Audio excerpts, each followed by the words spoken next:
Mart on Warden Road in North Little Rock, customer appreciation event. It's like a big carnival out there. I will be there from 3 to 6, and at 6 o'clock, we're giving away a 60-inch flat screen TV.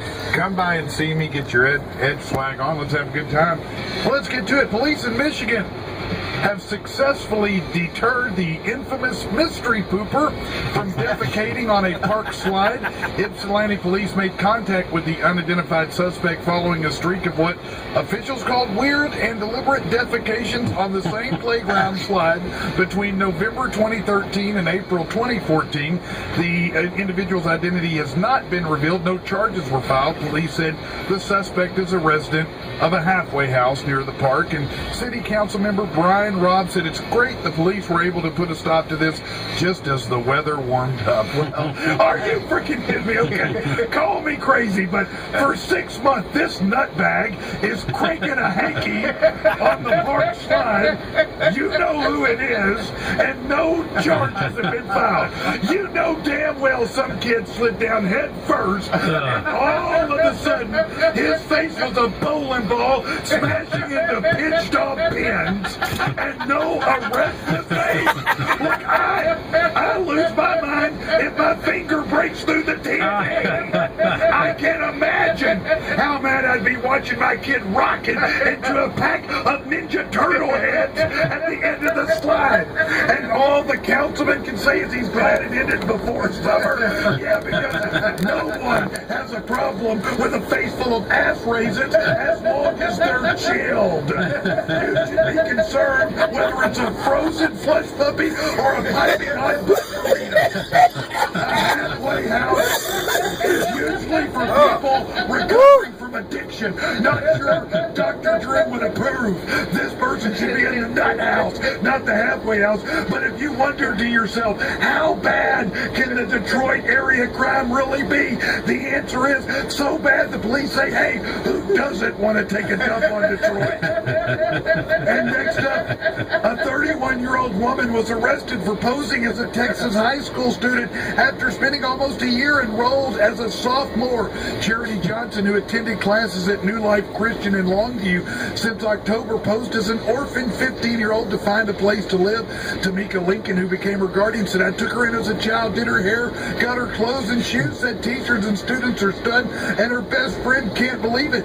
They said it was not immediately clear why she conned Lincoln or the school. Are you freaking kidding me? What do you mean, not immediately clear? It was immediately clear to me. Have you seen the price of gas and milk lately? You think if I found someone to pay for both, I wouldn't abandon my own family right now? Where's Dad? I don't know, but it looks like he used the last bit of his credit card balance for a varsity jacket. Not only did she not have to worry about gas, she didn't have to worry about driving. Hey, Mom, I need to be going to school now.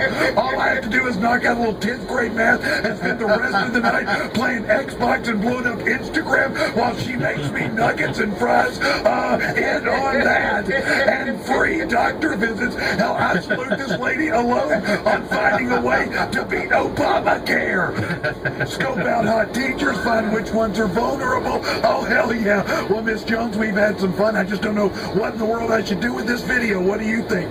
All I know is I'm really getting tired of Lunchables, and I could use a new pair of Jordans.